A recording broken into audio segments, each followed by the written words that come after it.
AITA for playing favorites and excluding my son from our girls' night. I have two kids, Layla and Jacob. I love them equally, but my husband clearly prefers Jacob, which leaves Layla feeling left out. To support her, I started spending one-on-one time with Layla. Recently, I planned to take her to an outdoor screening of Tangled, but my husband wanted me to stay home because he had to work that night. I insisted on going with Layla since Jacob was fine staying home alone. When my husband returned, he was upset we excluded Jacob and accused me of playing favorites. He yelled at me for giving him parenting advice and called me a bad mother. I, 41F, have two children, Layla, 17F, and Jacob, 15M. I want to clarify that I love them both equally and have always tried to make sure that none of my children felt like I had a favorite child. My husband, 43M, on the other hand, very clearly prefers our son. He was very happy to have a daughter and a really great dad to her, but it's clear that he gets along with Jacob more, mainly because they're both boys and enjoy the same things. They both love football and baseball and often go see a match together or spend weekend playing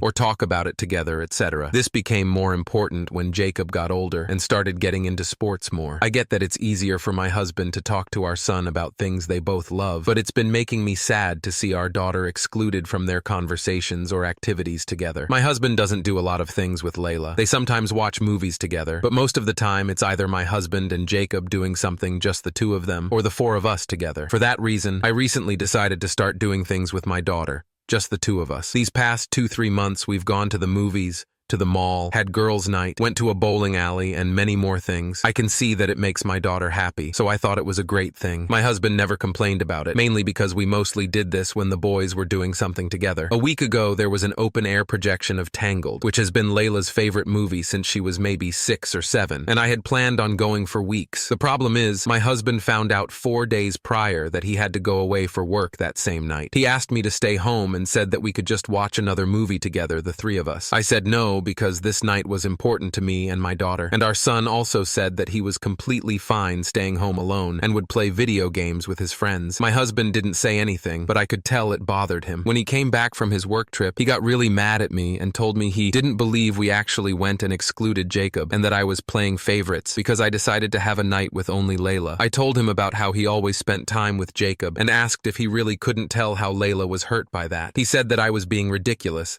and that it wasn't his fault Layla didn't share any of his interests. I told him that it was his role as a parent to try to connect with his child, and he yelled at me, telling me not to give him parenting lessons when I was a bad mother. He has barely been talking to me since then, and is very cold, dry. I get his point because I always promised myself never to treat my children differently, but at the same time, seeing how happy it made my daughter, I'm not sure I made the wrong choice. Relevant comments. Commenter. NTA. It's not even about playing favorites. Even if you do everything equally, you're still supposed to have individual relationships with both kids. I'd ask him not to do anything with Jacob anymore unless Layla is doing something equal to their activity from now on. See if he catches up. OP. That's the saddest part to me. It seems like they don't have a relationship outside of the relationship between the four of us. Commenter. Not much you can do, but don't come at her with, "But he's your father," when she realizes she has nothing to say to him. Commenter. Your husband is a hypocrite. He yells at you and calls you a bad mother for excluding your son, but he's a bad father. He regularly excludes his daughter and never once thought he should connect with her. He is a bad father. She has no relationship with him and never will because he doesn't value her. He doesn't see her as a priority because she's not a boy. She won't invite him to anything in her adult life because he's not her father, because they have no relationship. If he thinks he's going to walk her down the aisle one day, let alone be invited to the wedding, he's sorely mistaken. He better start creating a relationship with her, though it might be too late already. He's going to lose her for good when she turns 18 if he doesn't stop excluding her. The only bad parent here is him. He's excluding his own daughter all the time. Story 2. My parents have been sleeping with our neighbor my whole life, so I've come to find out our neighbor, Vanessa, is not just a good family friend. She's my parents' third, and it's evidently been that way since I was very, very young. This woman's been walking into our home pretty much uninvited, and vice versa. I've spent hundreds of hours hanging out with her daughter, who I don't even like all that much, getting dozens of gifts from this lady since I was 4. Never once did any of these people think it was prudent to tell me that she may as well have been my second mom. When I confronted my parents, their excuse was that they thought I already knew, which is bullshit because I caught them sneaking around to go play holy diver between Vanessa's legs. Religious hypocrites were concerned that one of my friends friends is a lesbian, that I might be turning gay for girls or whatever, but my mom's been laying with a woman and they're all practicing polygamy. How am I supposed to take that? Apparently my mom is more into women than men, and my dad doesn't like having sex, so he just watches. So great, my mom's a lesbian, my dad's a cuckold, and my neighbor is my second mom. Glad that was all established when I was 19, and not at any point during the last 16 years. So now what? Update. This got way more attention than I was ready for. I thought I'd get maybe 10 comments. Turns out, I have over 300 now. Thank you for the support and advice. Plan of action is to discuss with Vanessa and see if I can get her side of things. I prepped some questions, including some questions I got from comments. I might update this again if I learn anything interesting that isn't too private. Identifying relevant comments. Commenter: why did they tell you that your dad likes to watch? OP: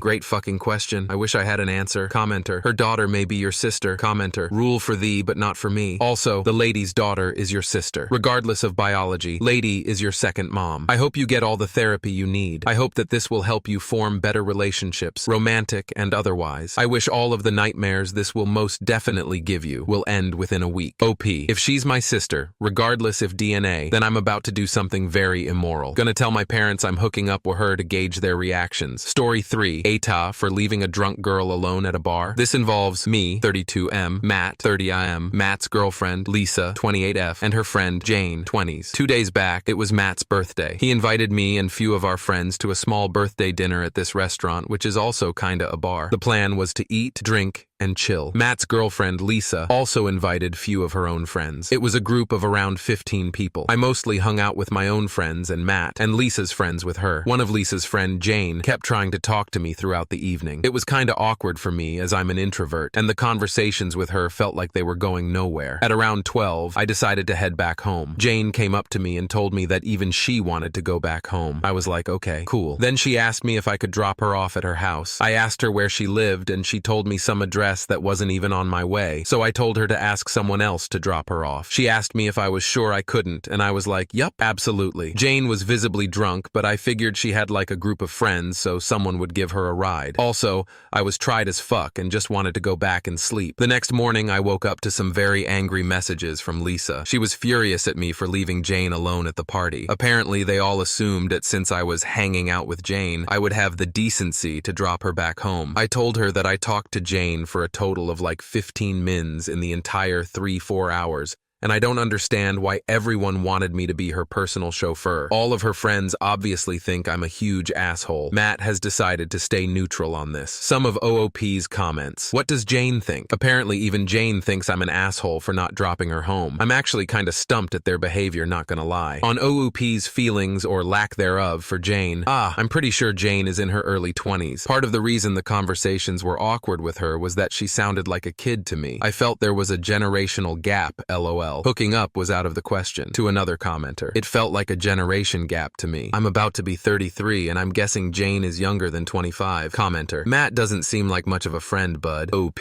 I feel Matt is just trying to not piss off his girlfriend. I don't blame him, honestly. Update post 2 months later. I posted about the incident about 2 months back. Lisa entirely stopped talking to me after the incident. Not that we were close before, but she would sometimes forward reels, etc. on Instagram. Matt was also being distant, but whatever. I got busy with work and forgot about it. A week after the said incident, Matt texted me saying he needed a favor. He said he wanted me to apologize to Jane. I was like, fuck, no, I'm not apologizing to her. Matt said that he knows that it's not my fault at all, and he's tried explaining this to Lisa, but she's adamant that I was an asshole to Jane and made Lisa look bad in front of her. Apparently, Lisa gave Matt an ultimatum, saying that if I don't apologize to her and Jane, Matt needs to cut me off. This honestly was some high school BS that Lisa was partaking in, and very toxic, and I told Matt the same thing, but he was really desperate and pathetically sad. So I agreed to text Jane an apology. I texted her something along the lines of, hey, sorry I didn't drop you off at your place like you asked. I was really tired and wasn't thinking. My bad. She replied, it's all right, don't worry about it. But this apparently made Jane think I was interested in her or something, and I felt like an absolute idiot for agreeing to apologize. She started texting me a lot. In the beginning, I gave monosyllabic replies, but then her texting increased a lot, and I straight up hit her with, please stop texting me. I'm not interested. This hurt her, and she snitched about this to Lisa. Again, high school BS, and Lisa started threatening Matt to go NC with me. They fought about this non-issue for like a week, and this made Matt realize that Lisa is really toxic, and they broke up. Jane hasn't tried contacting me either. Life is peaceful for the time being. Comments. Commenter. Sounds like Jane wasn't the only one causing drama and being toxic. Glad you were able to cut out the negativity in your life. OP.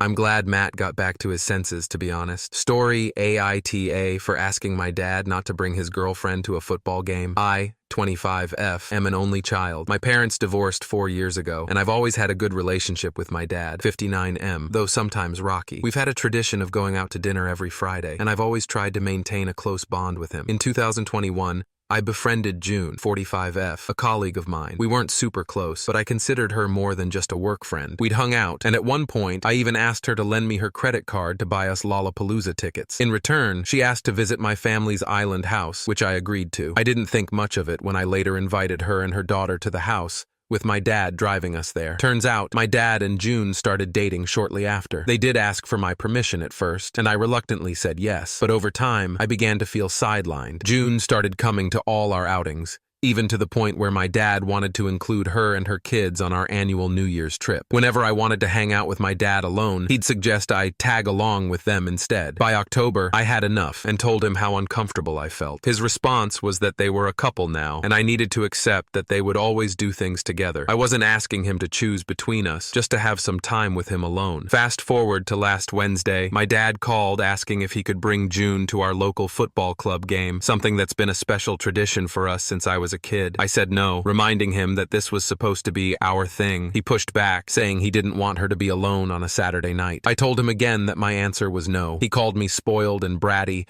and said he was bringing her anyway. I stood my ground, saying he could go with her but not pick me up. He then suggested we could all have dinner afterward, to which I said I'd rather go with one of my friends. He proposed we all go together, and I said no again. Finally, he said, "Okay, I'm bringing her either way." 5 minutes later, he called back saying, "You know what? I'm not going." Since then, we haven't spoken. I tried calling on Friday to cancel our usual dinner plans, but he didn't respond. He's currently living with June while she builds her new house with his help, so they see each other every day. Is it too much to ask for him to go to the game with just me? Is it really such a tragedy for her to stay home for a couple of hours? AITA for wanting that one-on-one time with my dad? Relevant comments. Commenter. I get wanting to spend time with your SO, but it's completely reasonable for you to want to spend time alone with your dad. This would really hurt me. I can only imagine how shitty you feel. Dad needs to hear about your feelings on this, very calmly and very specifically. NTA, I hope you get this worked out with him. Commenter. NTA, couples don't need to literally do everything together, and there's nothing wrong with just wanting to spend time with your dad. When my dad got into a relationship after my parents split, all kids were 12 and under, he still sometimes just did things with us. His GF wasn't involved with everything, and they even lived together, and we liked her, but still wanted time just with him. Commenter. I'll never understand why people think their GF/BF has to be invited to every single thing. She can't be alone for 4 hours on a Saturday night? Does she not have any life of her own?